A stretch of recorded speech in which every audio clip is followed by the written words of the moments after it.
اهلا بيكم اعزائي المشاهدين. النهارده وصفه جديده من مطبخ الشيف خلود الهندي.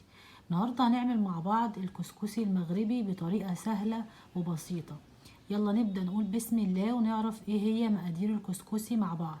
معانا فرخه مغسوله كويس زي ما احنا شايفينها كده، ومعانا خضار عباره عن كوسه وجزر وبطاطس متقطع كويس جدا ومغسول نصين كده زي ما احنا شايفين.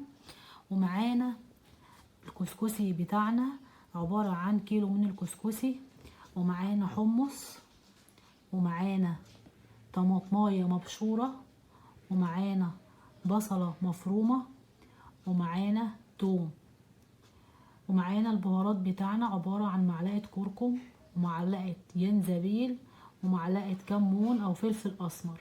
نبدأ نقول بسم الله ونشوف هنبتدي وصفتنا ازاي النهاردة مع بعض.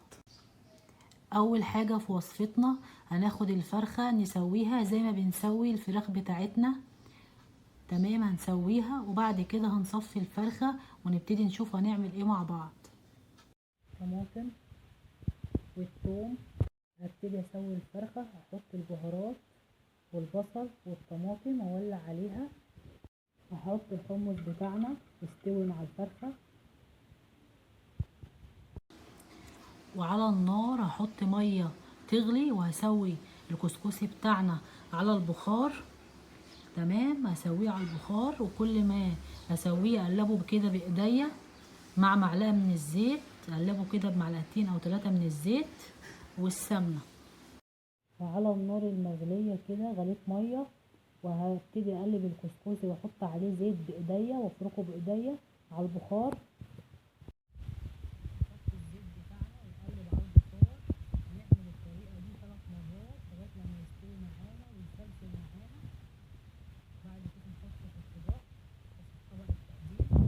على نار مغلية كده، مية مغلية، هعمل ده كده واحط زيت معاه، هكرر العملية 3 مرات عشان يطلع متفلفل معايا.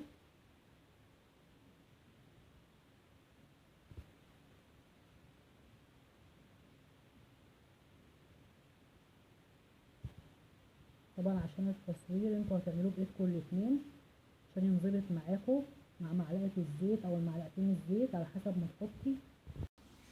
وده شكل الكسكسي بعد ما استوى، شايفين مفلفل ازاي. دلوقتي انا بسوي الفرخة وبعد كده هطلع الحمص منها والفرخة بعد ما تستوي، وهحط الخضار بتاعنا اللي هو الجزر والبطاطس. اخر حاجة هحطها الكوسة لان الكوسة بتستوي بسرعة. كده الشوربة بتغلي، بعد ما طلعت الفراخ منها هحط بقى البطاطس والجزر بعد ما يستووا، احط الكوسة اخر حاجة. وزي ما احنا شايفين الكسكسي بتاعنا تحفة. اذا كانت وصفتي عجبتكم لا تنسوا الاشتراك في قناتي وتفعيل زر الجرس عشان يوصلكم كل جديد من مطبخي.